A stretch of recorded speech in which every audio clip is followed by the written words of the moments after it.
thanks for joining me. We're going to do something a little bit different today. We're not going to do any metal detecting or bottle digging or things like that. Now, I kind of got the inspiration to do this thing we're going to be doing from this book right here. It's kind of a fascinating book. It talks a lot about the history of the community that existed on the Kentucky River, mainly in the Pennacook and Concord area. And back then there was kind of a real sense of community. They would get together for a lot of events, have potluck dinners, boat races, swimming races, just kind of a real sense of community that's kind of lacking these days, and I kind of find that kind of interesting. But this book has a lot of detailed maps of the river and the different camps on the river. Now back then they would name their camps oftentimes. Now a few of them I can think of: Pinconia, Camp Whitney, Snowshoe Club, the Birches. They would all name their camps, and oftentimes they would have placards in front of the house with the name of their camp. In fact, kind of some interesting facts is you go on River Road today and you go on River Hill Avenue, a lot of those residences started their existence as summer camps, and then as people bought them later, converted them for year-round use. And today, if you go down River Road, a little past Murray's Greenhouse, if you look to the left across the river, you'll see a sign kind of paying homage to this time period, and the sign says, I believe it's either Pine Home or Strong Home, so that's kind of neat that that's still in place. But the area we're going to check out, now I've been out there a few times hiking and just looking for things. There's a few different features, and once we get out there I'll show you them. In this book here, it has a lot of somewhat detailed maps. Now I've gone back and looked at the official maps for the time, and there's no mention of a lot of these things. So let me show you the map right now. As you can see here, here's the names of all the camps: Overlook, Vinton, Canoe Club. But the area that we're kind of interested in today, this is kind of an interesting feature. Those of you who have heard my Tin Peddler video, if you remember a name of Mrs. Becky Foster, well, a brief synopsis of that. She was traveling late home one night with her father and looked off into a small field and saw the apparition of a headless ghost over there in the field. But anyway, this is interesting. Just kind of confirmed she was a real person. Becky Foster's Rocks. But anyway, the area we're interested in today is right there where it says camp.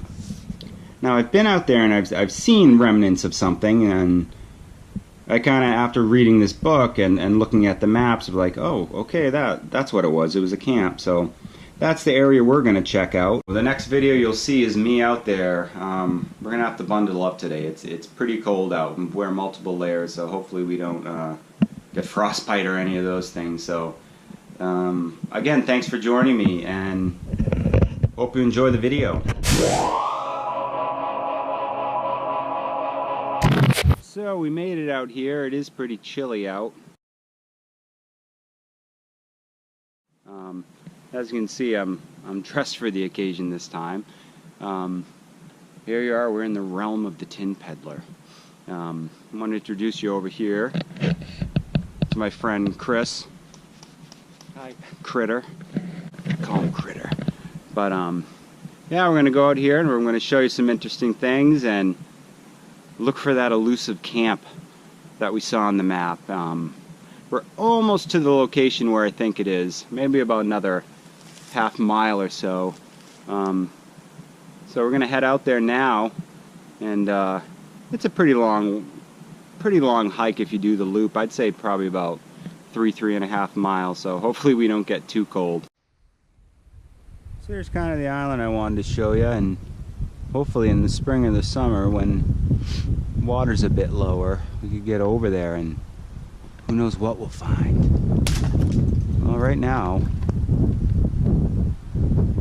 about all I can see on there now is the kind of the remains of a clothesline.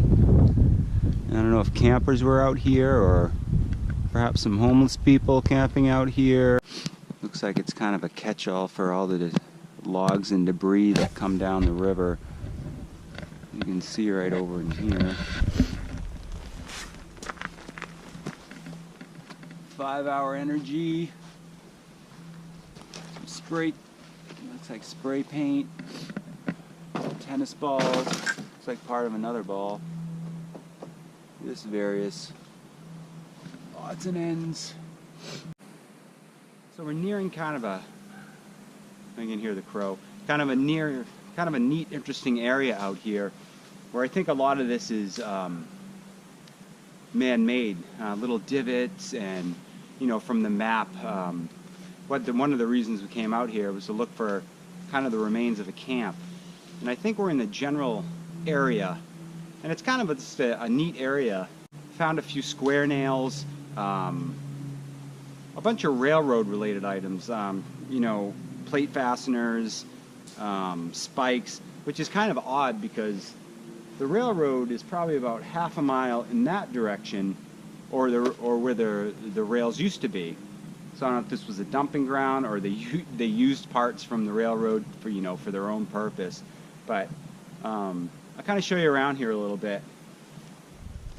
You can see right here from the embankment, this kind of looks like a carved out area right here. We'll kind of look around here a little bit and see if we can find anything else to indicate a camp or some sort of structure out here. Here's another little area I found a while back. Right here you can see kind of a sandy little beach area. And another one of those little embankments that are carved out.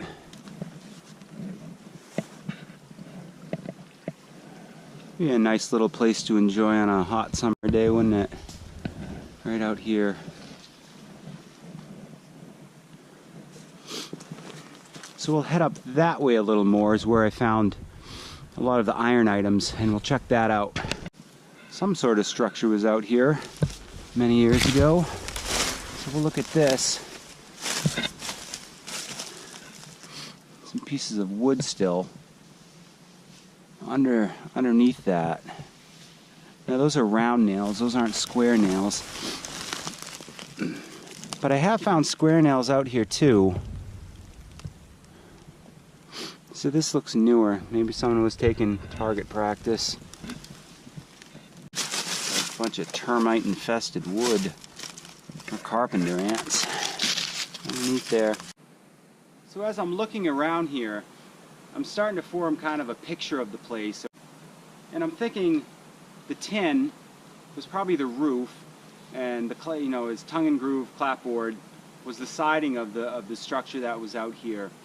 And as I'm sitting down here kind of in this ravine, I'm starting to think more and more that it was a sawmill out here, because they probably wouldn't document every little sawmill that was kind of in the area. And let me get the camera and I'll kind of show you what I mean. As you can see behind Critter over there, this ravine kind of opened up to the river over there. And it would make kind of perfect sense, because this is going downstream to kind of make this ravine here over into here, and where it opens up to the river over there. So they would divert some of the water from the river going through this ravine area and have the sawmill up on kind of this hill to kind of harness some of the power from the river to operate the saws. And if you have any ideas, or I could be totally wrong, what this was, just let me know in the comments below. Does anyone else see the alligator out there? Right there.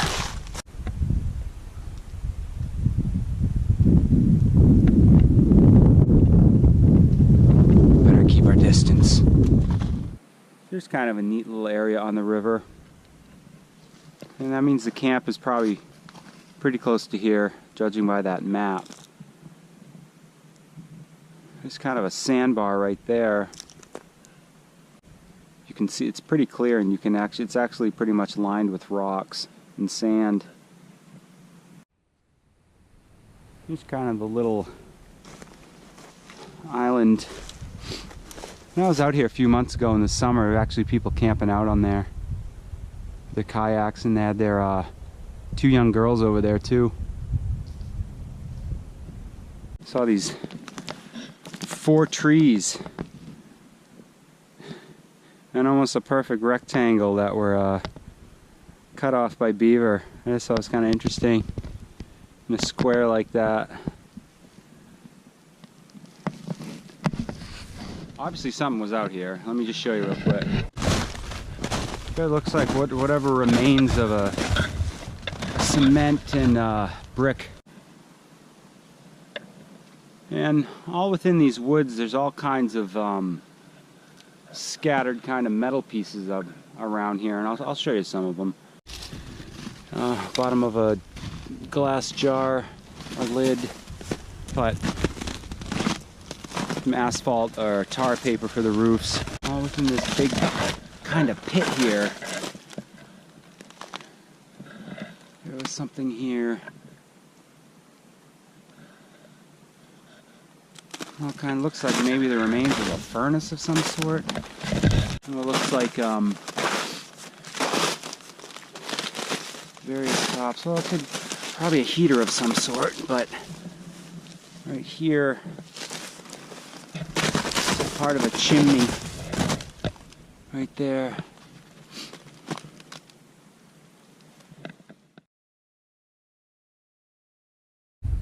Well, you know what we found? Another geocache. Want to see what's inside? If we can get it out.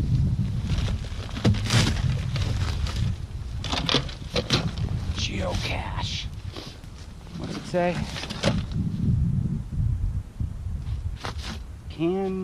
Can do geocache. We sure can do. There we go. What's in it? Playing cards. A lot of treasures and knickknacks in there.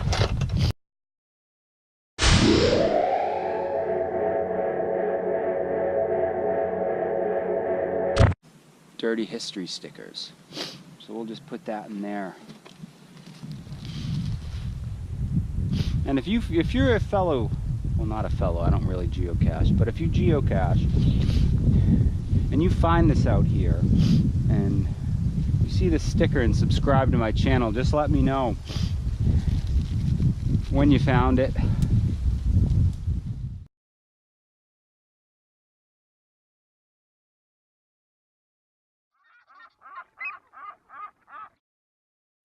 So we kind of did the loop around the river, and now we're walking on what used to be railroad tracks.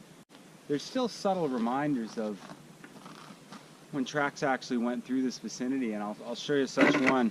There's one there, and one there. Now, does anyone know what those are? Well, from my understanding, I believe they're rail rests. Back when there used to be railroad tracks heading down here, and for quite a ways in back of me there. So I'm glad you could join me today. I hope you found this stuff somewhat interesting. I know I always do when I come out here. So until next time, well, we obviously won't be doing any metal detecting anytime soon, but there are cool places I can take you to. Just remember to like and subscribe to the channel. Well, mostly subscribe to the channel, and so that way you're updated on different stuff I'm doing, and if you find that type of thing interesting. Alright, thanks again, and thanks for watching.